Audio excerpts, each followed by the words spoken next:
ಬಿಜೆಪಿಯಲ್ಲಿ ಮುಂದುವರಿದ ಆಂತರಿಕ ಕಚ್ಚಾಟ. ಇವತ್ತು ಸಂಜೆ ದೆಹಲಿಗೆ ತೆರಳಲಿರೋ ರೆಬಲ್ಸ್ ಟೀಮ್. ದಾವಣಗೆರೆಯಿಂದ ದೆಹಲಿಗೆ ತೆರಳಲಿರೋ ಯತ್ನಾಳ್ ಬಣ. ದೆಹಲಿಗೆ ತೆರಳುವ ಮುನ್ನ ಸಭೆ ನಡೆಸಿ ಚರ್ಚೆಯನ್ನ ಮಾಡಲಾಗುತ್ತೆ. ಮಾಜಿ ಕೇಂದ್ರ ಸಚಿವ ಜಿಎಂ ಸಿದ್ದೇಶ್ವರ್ ಮನೆಯಲ್ಲಿ ಸಭೆ. ಬಳಿಕ Yatnal, Ramesh Jarkiholi, Kumar Bangarappa, GM Siddeshwar, BP Harish, NR Santosh ಪ್ರಯಾಣವನ್ನು ಮಾಡಿದ್ದಾರೆ. ನಾಳೆ ದೆಹಲಿಯಲ್ಲಿ ವಿ ಸೋಮಣ್ಣ ನಿವಾಸದಲ್ಲಿ ಒಂದು ಪೂಜೆ ಇದೆ. ಆ ಪೂಜೆ ಕಾರ್ಯದಲ್ಲಿ ಭಾಗಿಯಾಗ್ತಾ ಇದ್ದಾರೆ. ನಾವು ಪೂಜಾ ಕಾರ್ಯಕ್ಕೆ ಹೋಗ್ತಾ ಇದ್ದೀವಿ ಅಂತ ಹೇಳಿ ಹೋಗ್ತಾ ಇರೋದು. ಬಟ್ ಉದ್ದೇಶ ಏನಾಗಿದೆ, ಹೋಗ್ತಾ ಇರೋದು ಯಾವ ಕಾರಣಕ್ಕೆ ಅಂತಂದರೆ, ಅಸಮಾಧಾನ, ಭಿನ್ನಾಭಿಪ್ರಾಯಗಳು ಏನಿದೆಯೋ, ಇರುಸು ಮುರುಸು ಏನಿದೆಯೋ ಅದೆಲ್ಲವನ್ನ ಬಗೆಹರಿಸ್ಕೊಂಡು ಬರಬೇಕು ಅನ್ನುವಂಥ ನಿಟ್ಟಿನಲ್ಲಿ ಹೋಗ್ತಾ ಇದ್ದಾರೆ. ಸೊ ಇವ್ರು ಹೋಗಿ ಬಂದ ಮೇಲೆ ಏನು ಬೆಳವಣಿಗೆ ಆಗುತ್ತೆ ಅನ್ನೋದು ಪ್ರಶ್ನೆ. ವಿಜಯೇಂದ್ರ ವಿರುದ್ಧ ಒಂದಷ್ಟು ದೂರುಗಳು ಈಗ ಆಲ್ರೆಡಿ ಹೋಗಿ ಆಗಿದೆ. ಮತ್ತೆ ಈಗೆಲ್ಲರೂ ಒಂದಾಗಿ ಒಂದಷ್ಟು ಚರ್ಚೆ ಮಾಡ್ಕೊಂಡಿದ್ದಾರೆ. ಏನೇನು ಮಾತಾಡಬೇಕು, ಹೇಗೆ ಮಾತಾಡಬೇಕು, ಚುನಾವಣೆಯನ್ನು ನಾವು ಎದುರಿಸೋಕೆ ಹೇಗೆ ತಯಾರಿ ಮಾಡ್ಕೊಂಡಿದ್ದೀವಿ, ಅದನ್ನೆಲ್ಲ ಹೈಕಮಾಂಡ್ ಗಮನಕ್ಕೆ ಯಾವ ರೀತಿಯಾಗಿ ತರಬೇಕು, ಹೈಕಮಾಂಡ್ ನಾಯಕರು ಏನು ಹೇಳ್ತಾರೆ, ಅವರ ಮನವೊಲಿಕೆ ಕೆಲಸವನ್ನು ನಾವು ಹೇಗೆ ಮಾಡಬೇಕು. ಸೊ ಇದೆಲ್ಲವನ್ನು ಕೂಡ ಚರ್ಚಿಸಿ ದೆಹಲಿಗೆ ತೆರಳುತ್ತಾ ಇದ್ದಾರೆ. ವಿ ಸೋಮಣ್ಣ ಅವರ ನಿವಾಸದಲ್ಲೂ ಒಂದು ಪೂಜೆ ಇದೆಯಂತೆ.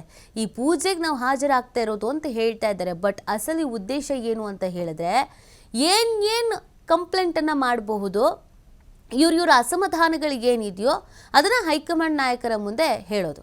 ಸೊ ಹೈಕಮಾಂಡ್ ನಾಯಕರು ದೆಹಲಿ ರಿಸಲ್ಟ್ ಒಂದು ಬಂದುಬಿಡಲಿ, ಆಮೇಲೆ ನೋಡೋಣ ಅಂತ ಹೇಳಿ ಕಳಿಸಿದ್ರು. ಸೊ ದೆಹಲಿ ರಿಸಲ್ಟ್ ಬಂದಾಯಿತು, BJP ಗೆದ್ದಿದ್ದು ಆಯಿತು.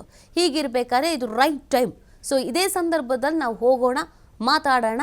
ರಾಜ್ಯಾಧ್ಯಕ್ಷರ ಆಯ್ಕೆಯ ವಿಚಾರ, ಚುನಾವಣಾ ವಿಚಾರ, ನಮ್ಮ ಅಸಮಾಧಾನಗಳ ವಿಚಾರ, ಇದೆಲ್ಲವನ್ನು ಪ್ರಸ್ತಾಪಿಸಿ ಒಂದು ಶಾಶ್ವತವಾದಂಥ ಪರಿಹಾರವನ್ನು ತಗೊಂಡೇ ಬರೋಣ ಅಂತ ನಿರ್ಧರಿಸಿದ್ದಾರೆ ಯತ್ನಾಳ್ ಬಣದವರು.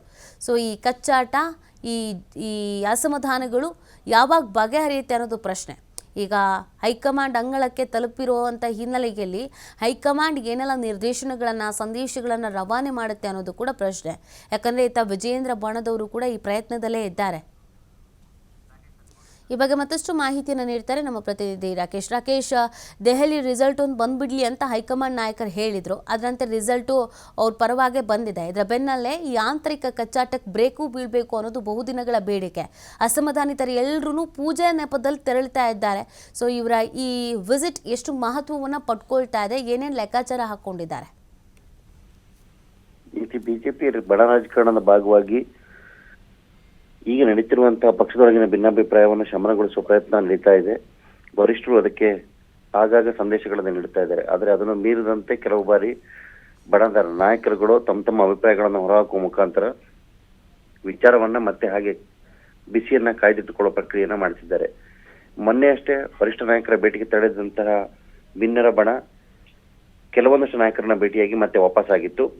ಅದ ನಂತರ ರಾಜ್ಯಾಧ್ಯಕ್ಷರ ಚುನಾವಣೆ ಬಳಿಕ ದೆಹಲಿಗೆ ಹೋಗ್ಬೇಕು ಅನ್ನುವಂತ ಮಾತುಕತೆಗಳು, ಚರ್ಚೆಗಳು ಕೂಡ ಆಗಿತ್ತು. ಆದ್ರೆ ಈಗ ಏಕಾಏಕಿ ಕೇಂದ್ರ ಸಚಿವ ಸೋಮಣ್ಣ ಅವರ ನಿವಾಸದಲ್ಲಿನ ಪೂಜೆ ನೆಪದಲ್ಲಿ ಮತ್ತೆ ಎಲ್ಲರೂ ಕೂಡ ಅಲ್ಲಿ ಸೇರ್ತಿದ್ದಾರೆ. ಸೋಮಣ್ಣ ಅವರ ನಿವಾಸದಲ್ಲಿ ಸೇರುವಂತಹ ಈ ಪ್ರಕ್ರಿಯೆ ಭಿನ್ನರ ಬಣಕ್ಕೆ ಶಕ್ತಿ ತುಂಬುವ ಪ್ರಯತ್ನ ಅನ್ನೋದನ್ನ ವಿಶ್ಲೇಷಣೆ ಮಾಡಲಾಗ್ತಾ ಇದೆ. ಈಗಾಗಲೇ ರಾಜ್ಯಾಧ್ಯಕ್ಷರ ಹುದ್ದೆ ವಿಚಾರಕ್ಕೆ ಸಂಬಂಧಪಟ್ಟ ಹಾಗೆ ರಾಜ್ಯಾಧ್ಯಕ್ಷರ ಹೆಸರನ್ನ, ಅಂದ್ರೆ ರೇಸ್ನಲ್ಲಿ ಸೋಮಣ್ಣ ಅವರ ಹೆಸರನ್ನು ಕೂಡ ಈ ಭಿನ್ನರ ಬಣ ತೇಲಿ ಬಿಟ್ಟಿತ್ತು. ತಟಸ್ಥ ಬಣದ ನಾಯಕರಾಗಿ ಅವರನ್ನ ಆ ಜಾಗಕ್ಕೆ ತಂದು ಕೂರಿಸಬೇಕು ಅನ್ನುವಂಥ ವಿಚಾರದಲ್ಲಿ ಚರ್ಚೆಗಳು ಕೂಡ ನಡೀತಾ ಇತ್ತು. ಸೊ ಅದರ ಭಾಗವಾಗಿ ಈಗ ಇವರೆಲ್ಲರೂ ಕೂಡ ಅಲ್ಲಿ ಕರೆತು ಒಗ್ಗಟ್ಟಾಗಿ ಒಂದು ನಿರ್ಧಾರವನ್ನು ತೆಗೆದುಕೊಳ್ಬಹುದು, ಅಥವಾ ಸೋಮಣ್ಣ ಅವರ ಮನವೊಲಿಕೆ ಮಾಡಿ ತಮ್ಮ ತಂಡದ ಹೊರತಾಗಿಯೂ ಅವರಿಗೆ ಅವಕಾಶವನ್ನು ಮಾಡಿಕೊಟ್ಟು ಅವರನ್ನ ಕಣಕ್ಕಿಳಿಸುವಂತ ಯೋಚನೆಯನ್ನು ಕೂಡ ಮಾಡಬಹುದು ಅನ್ನುವಂಥ ಚರ್ಚೆಗಳು ನಡೀತಾ ಇದೆ. ಆದರೆ ಈ ಬಗ್ಗೆ ಯಾವುದೇ ಸ್ಪಷ್ಟತೆ ಸಿಕ್ಕಿಲ್ಲ.